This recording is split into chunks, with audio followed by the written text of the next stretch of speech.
Okay, so their bud tender for the Eagles was Irving Azoff. They had two actually. It was Irving Azoff, the manager, and David Geffen, their head of the label at Asylum. Uh, do you think if they did not have those two people, there would not be an Eagles? If it was any other two people, like Yeah, I think there's a very strong possibility yeah, that there wouldn't have been.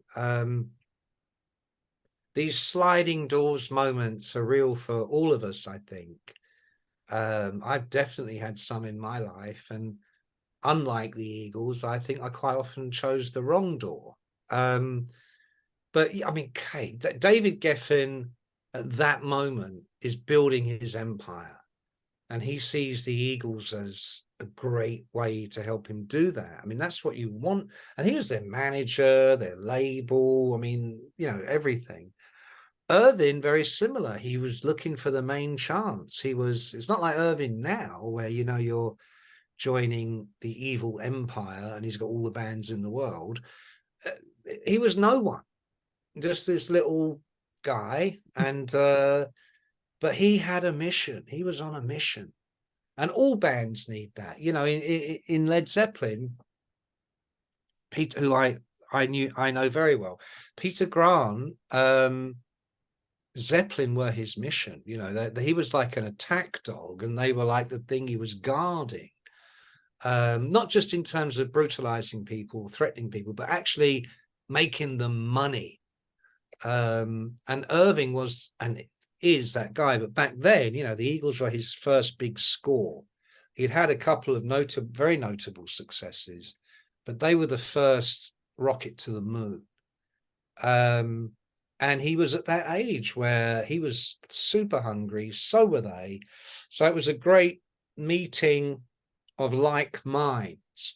Now, when I was in management 30 years ago, I discovered a band that for me were easily going to be a cross between the new Aerosmith and Def Leppard. This is going back.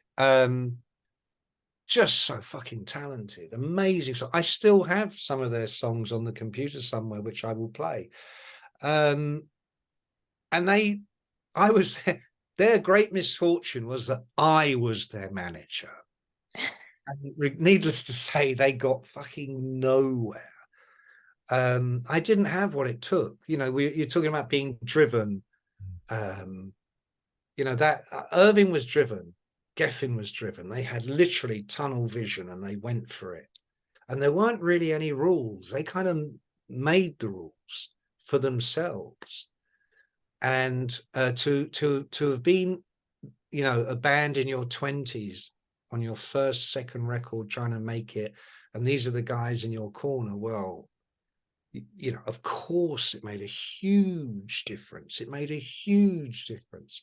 But then if Don had never got in his truck and driven to LA, there's a Yeah. lot of ifs and buts and maybes. I don't think you can really say if they hadn't met Geffen and they hadn't met Irvin, they would, they would still have written Hotel California or any of their great hits.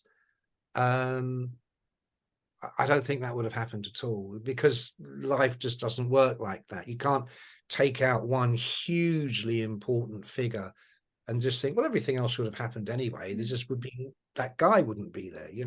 I don't think that at all. No, I think all these people were absolutely essential in building the empire. building. Yeah, exactly. Building the perfect beast.